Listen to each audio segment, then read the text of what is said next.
Hello, it's me, Miss Reed, and I'm here today to read to you the wonderful Stig of the Dump. We are up all the way to chapter 4 now. Amazing. Now, chapter 4, as you can see from the beautiful picture here, is called Gone a Huntin'.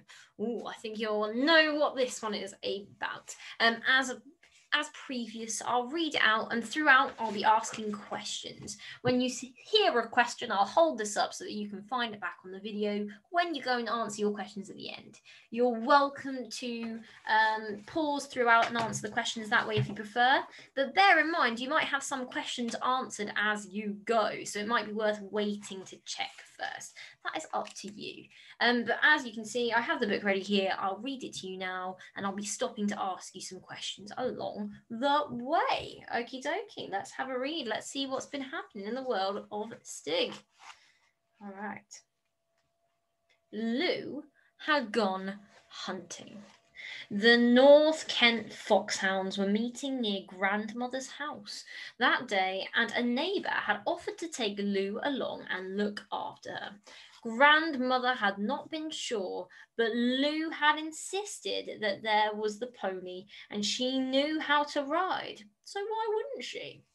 When the morning came, it was pouring with rain, as it had been for days, but Lou said that hunting people didn't take any notice of the weather, so she had gone clattering off on the pony with the other riders, splashing through the puddles in the lane.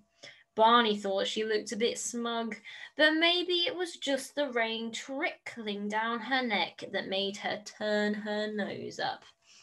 Barney stood by the window, looking at the weeping grey clouds. "I'll take you in the car if you like, Barney," said his grandmother. "We could follow along the lanes." "No," said Barney. "Thank you," he added. "You'd rather just amuse yourself, dear?" Barney nodded. He wandered off through the gloomy house, feeling very sorry for himself. A cat saw him coming and must have seen the expression on his face, for it turned and bolted through the hall and into the back kitchen, where it shot into the broom cupboard. Barney went after it, but when he got to the broom cupboard, he remembered something. Yes, there among the brooms and mops and feather dusters was Stig's spear. He untangled it from all the other handles and brought it out into the light. He gave it a rub with a duster, and the flint blade glinted. He shook it, and the smooth wooden shaft quivered.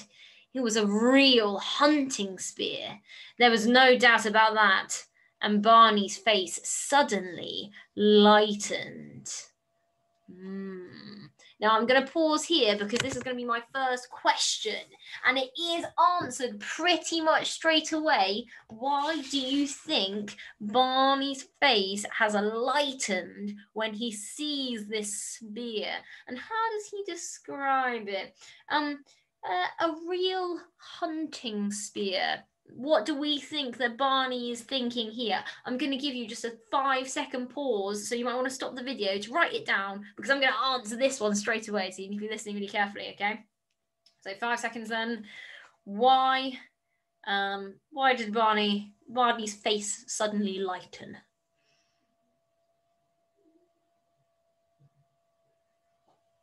We're going to keep going. Lou wasn't the only one who could go hunting. I think he's thinking about going hunting, probably using the spear that he describes as a hunting spear. Let's have a look. Barney looked out at the wintry sky. Hunting people didn't take any notice of the weather, he thought. All the same, since nobody had told him he ought to, he decided to put on rubber boots and Macintosh and Sylvester hat. So he's got a proper big hat to keep off the rain, and a Macintosh, like a Mac, is just like a coat that reflects water, so he won't get soggy. He felt like a whaler with a harpoon. Now that's whale spelt like the creature, like the animal. So I imagine with a harpoon, you've probably seen them. They're like spears that shoot out of like a gun with like a string attached to them. So he guess he's feeling like he could go out properly old school hunting with this awesome spear. He squelched through the empty paddock and into the dripping copse. That's a group of trees. He was glad to see that there was a wisp of smoke coming from Stig's end of the pit, and the smell of wood smoke hung about the copse.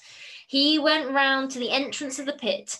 At the bottom was a lake of rainwater with old cans and light bulbs floating sadly around in it. But Stig was there in his den, sitting quite contentedly by a cheerful fire. He looked alarmed at first, not recognizing Barney in all this rainwear, but as soon as he saw Barney's face under the hat, he grinned. "Hello, Stig," called Barney. "Would you like to come hunting with me?" Stig went on grinning, but made no move. "Hunting, Stig," urged Bernie. "Foxes! Seek 'em out, Stig." Barney made fierce stabbing motions with a spear and galloping movements in his rubber boots, and even imitated a hunting horn. Stig started to look excited, but he was still puzzled. Barney took his hat off and scratched his head. How was he to explain to Stig about the meat of the foxhounds and how he wanted them to join in? He looked at the drawings on the wall of the cave, and they gave him an idea. He put down the spear and picked up a charred stick. Look, Stig," he said. "Fox." And he carefully did his best drawing of a fox on the wall of the cave. Stig looked alarmed, if anything, but Barney went on drawing. "Hounds, Stig," he said. Stig's eyes grew very big and round, but his face did not yet show that he understood what it was all about. "Crackers," thought Barney. "I'll have to draw the horses now." But Stig had already drawn some horses, so he only had to copy. He was rather pleased with his horse, and at last Stig seemed to understand. "I'll have to put someone riding the horse," thought Barney. "I'll do Lou. There's the reins, and there's her riding stick."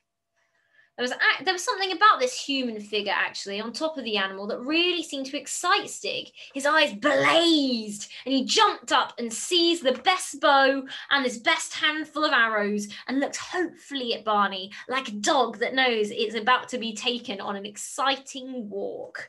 Now, I can see that Stig's very excited. We're going to carry on in just a second. But here is my second question. It's a little bit of a challenge for you. We've just heard a description of Barney doing some sort of drawing on the walls of the cave for Stig.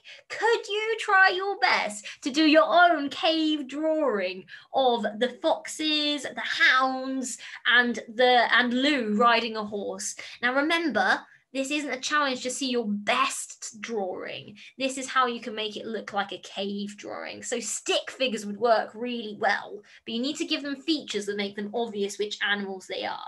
For example, a hound, a dog's going to have proper ears, a proper tail. Yeah, a fox is going to have a really big bushy tail and a pointy long snout. Yeah, and a horse, long neck, big body, little legs.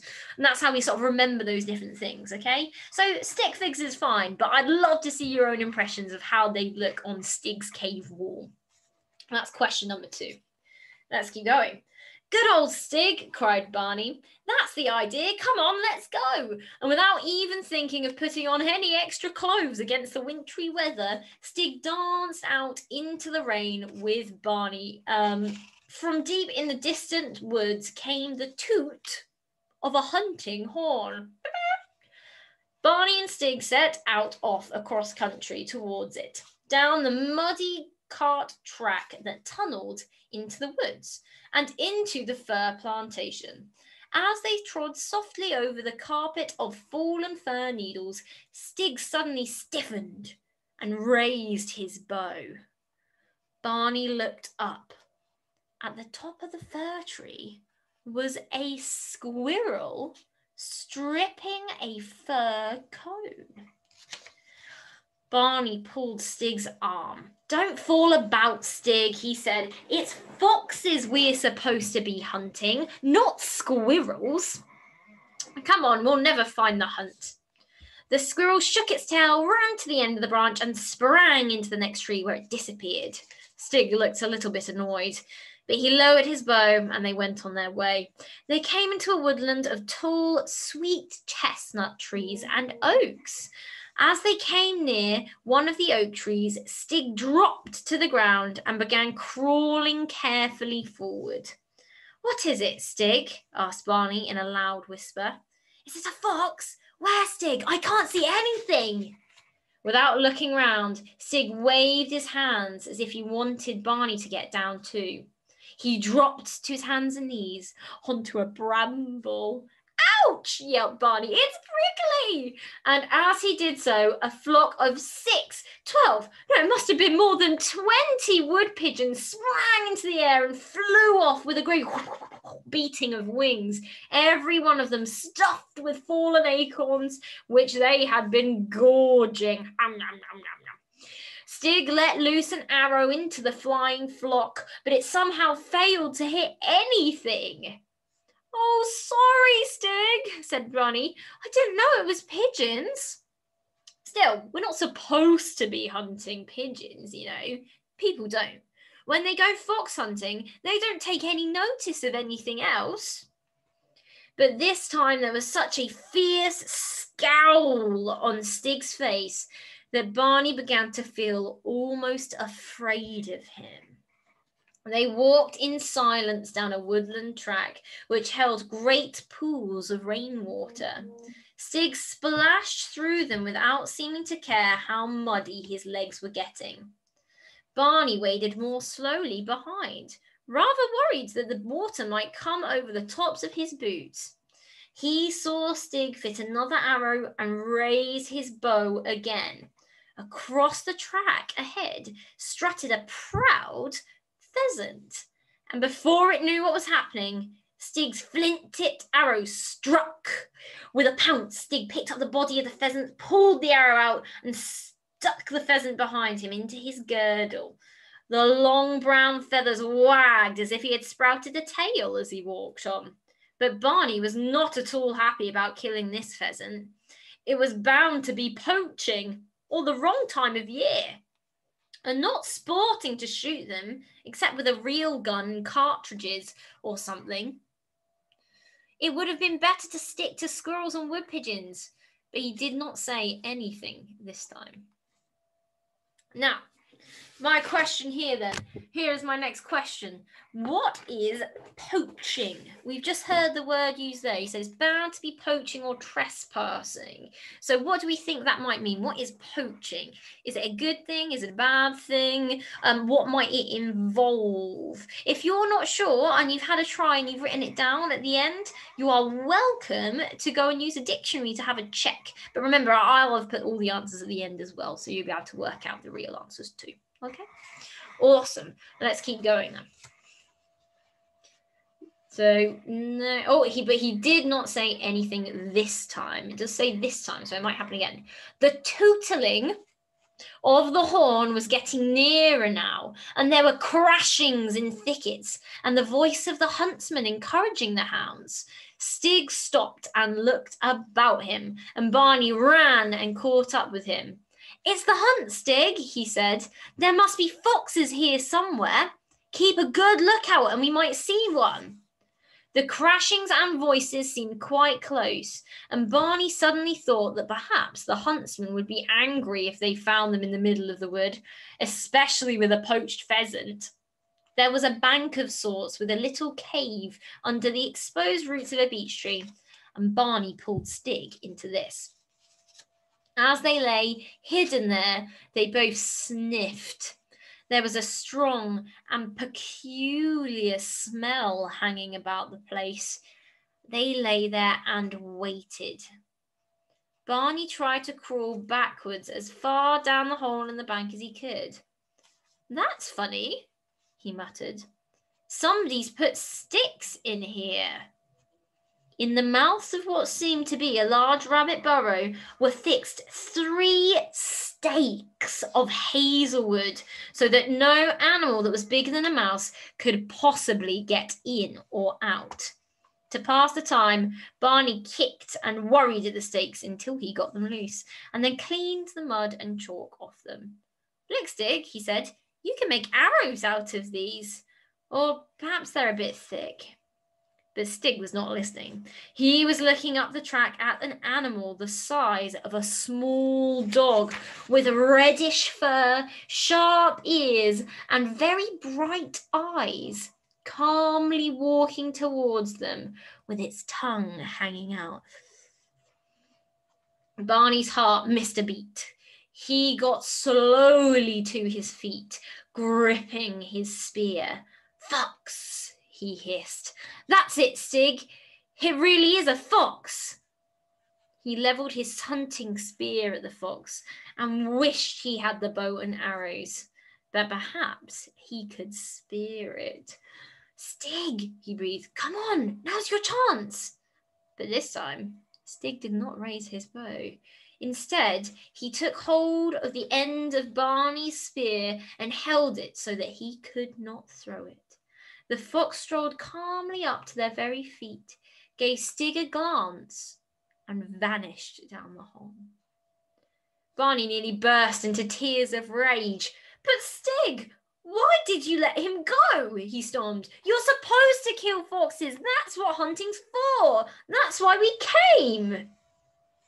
But Stig grinned in a rather superior way. He pointed down the hole after the fox, acted a little pantomime as if he was eating, and screwed up his face as if he were tasting a bad taste. He made it quite clear that he thought Barney was mistaken in wanting to kill something you couldn't eat. The scufflings in the undergrowth seemed to be just the other side of the bramble patch on the edge of the track. "Quick, Stig, they're coming!" exclaimed Barney. "Get back into our hiding place." And he pulled Stig back into the mouth of the earth.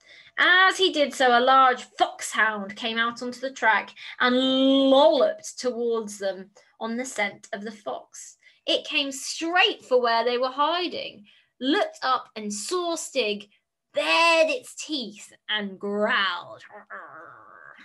Here's my next question then. Question. We've got an excellent verb used here. Oh, well, several of them really, but my favourite one there is lolloped. But we've also got bounded and growled and bared its teeth. Such cool words. I would love for you to think of any other synonyms, any other verbs that you could use instead of our lovely lolloped. And make a list of them. You might think of more than one. It could be something like run, jumped, leapt. You might have even more or even better ones. So instead of lolloped, what sort of movement could this foxhound do? Please write a little list of the verbs you might have come up with. All right, let's keep going. It bared its teeth and growled. And Stig bared his teeth and growled. The hound looked surprised. It wasn't sure whether Stig was animal or human, but he certainly wasn't lying between it and a good, strong scent. The hound took a step forward, making horrible noises in its throat. Stig took a step forward on his hands and knees, making horrible noises in his throat. Barney sat at the back of the little cave, holding his middle. The hound looked very big and fierce, and he was afraid it might hurt Stig. But then Stig was looking very fierce too, and he might hurt the hound. Hard on the ear. Oh, wait, sorry. He might hurt the hound. Stig was the first to move. With a lightning spring, he darted forward and bit the hound hard on the ear. It was too much for the poor animal. It was not afraid of sharp-toothed foxes or other animals that fought back, but Stig smelt like a man, and it had never heard of a man biting a dog. It turned and made off, yelping, with its tail between its legs. Oh, Barney looked at Stig. I think we better go home, he said. We're supposed to be fox hunting, and what have you done? Killed a pheasant, helped a fox, and bitten a hound. What are you going to do next? I'd like to know. And you can see the picture here. We've got the dog yelping and running away. But once again, Stig was not listening to Barney. He was hearing something new, a thud and squelch of heavy hooves moving through the woodland glades. And perhaps he was smelling another animal smell. The horses of the hunt followers were moving through the wood, and now at last Stig's face was alight with the excitement of the hunt. Without a sound or a look to Barney, he slipped into the undergrowth and started flitting from thicket to thicket and tree trunk to tree trunk towards the sound of the horses. An arrow already strung in his bow and held with his left thumb. Barney followed as best he could through the undergrowth with a feeling that something had gone badly wrong with his hunting trip, and that something far worse was going to happen at any moment. Stig seemed to pass through the banks of bramble without feeling or caring for scratches, but Barney's mackintosh was always getting caught and ripped, and low branches snatched his hat off, and his rubber boots did not save his knees from scratches, and the more he tried to keep up with Stig, the hotter and crosser he was getting. When he came to an open space at last and saw Stig and saw what he was doing, all he could do was cover his face with his hands and moan softly to himself, "Oh, no, no, no, no, no, no, no, no." Standing in the track where the huntsman had left it to go into the thicket on foot was the huntsman's white horse. Hiding behind a mossy stump, his eyes blazing with excitement, his bow bent to the full, with an arrow pointing straight at the white horse, was Stig. Stig was really hunting him now, and to him, horses were meat. Ooh, I'm adding in a little question here, and this is an opinion question. It's not so much about the vocabulary or about you using your inference this time or prediction. This one is about your thoughts and feelings and using your debating skills. Do you think that horses would be good meat for Stig to eat? Do you think horses are a good meat to eat? Some of you will have opinions about eating meat anyway, and that's okay. You can bring those into this discussion.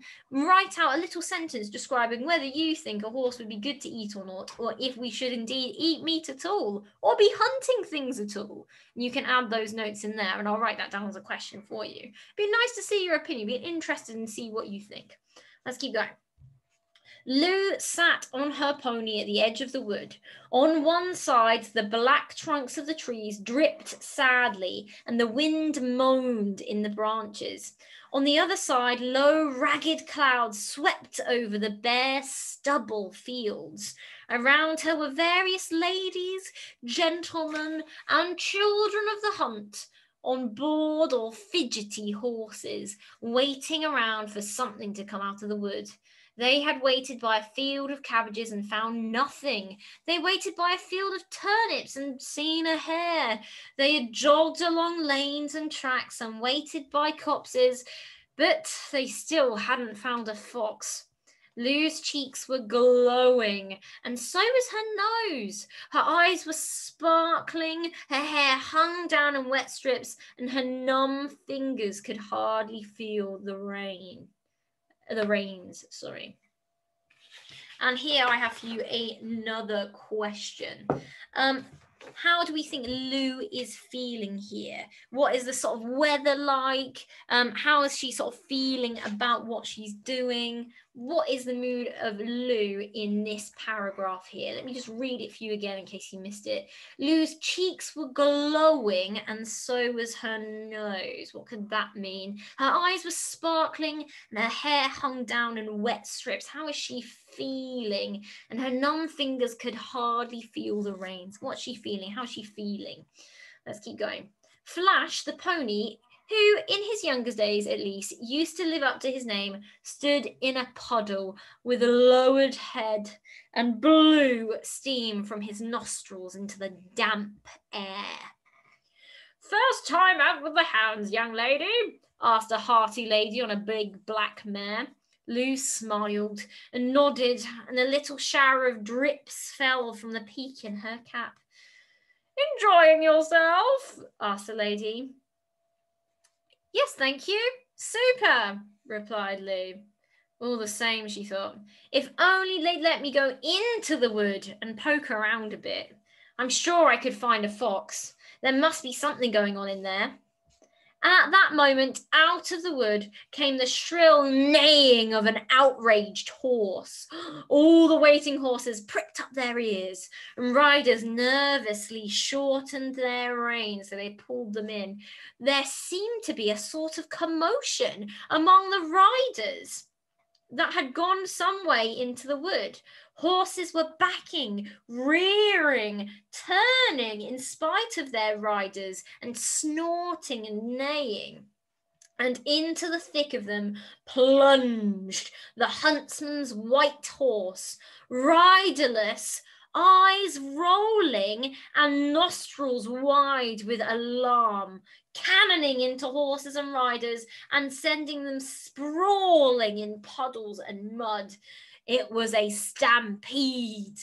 As the huntsman's horse bolted through the middle of them, all the other horses whipped round and joined it in mad flight.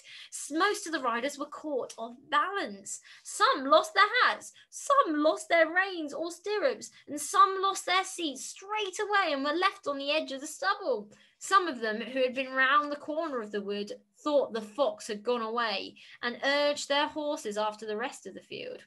All Lou could do was stay on top of Flash as best she could and join the stampede. So this was hunting, she thought, though thinking was difficult at full gallop in the middle of a lot of other excited animals. Yet, even then, she had a feeling there was something wrong. Why wasn't the huntsman on his horse? And had she imagined, or had she seen, sticking into the saddle of the bolting horse, something that looked like an arrow? And Lou was never quite sure whether or not she had seen out of the corner eye, at the tail of the hunt, a very odd creature indeed coming whooping out of the wood. Had it been naked and mud spattered? Did it have hair like a tangled bramble bush? Did it have rabbit skins round its middle and a sort of tail of feathers behind? And could it have been brandishing a bow and arrow? No. If one was old enough to go hunting, one was really too old to believe in goblins and things. She must have imagined it. My question here, what did Lou see coming out of the woods there? What was it that Lou saw? How do we know? Find me some evidence in there. What was it that Lou saw, and how do we know what she saw or didn't see or imagined she saw? Let's see. The hunt eventually scattered itself in all directions over the countryside. Riders at last reined in their blown horses and found themselves alone or in small groups in remote stackyards. They decided they'd had a good day's sport and went home. Nobody was quite sure what happened to the hounds or the fox, but it had been a good run. Lou, after directing quite a few lost people, got back to her grandmother's house as the evening was beginning to close in. Barney had got back only a little earlier. They both needed baths, and they were both very hungry by the time they sat down to tea in front of a blazing log fire. "Well," said grandmother, "so you went off hunting after all, Barney?" "Oh, not really hunting like me," said Lorne scornfully. "Well, no," said Barney. "I went with Stig, see, and he was only interested in hunting squirrels and pigeons and pheasants, really." "That's not hunting," said Lou. "In England, it's only hunting if it's foxes or stags." "Well, Stig doesn't hunt foxes because they taste nasty, so we let the fox go. But it was so near I could touch it." Lou's eyes and mouth were round in disbelief, like, It was Lou, really. And then Stig bit the dog and started hunting the horses. It was jolly funny. Barney chuckled, but I thought I'd better come home. Lou looked at Barney very hard, but for once, she didn't say anything. And there you go. That is the end of our 4th chapter. Oh, what an exciting one. So we've got lots of questions there to answer. I'm going to add in another cheeky bonus question in there, and you can have a think about it as well. But I think all of those questions are easily answerable. The only one we answered whilst talking now was question number 1, and the rest of them I'll put in the answers underneath the sheet we attach. I hope you enjoyed chapter 4. I'm really excited to see what happens in chapter 5 and see your beautiful cave drawings as well. Thank you, everybody. Have a wonderful, wonderful day.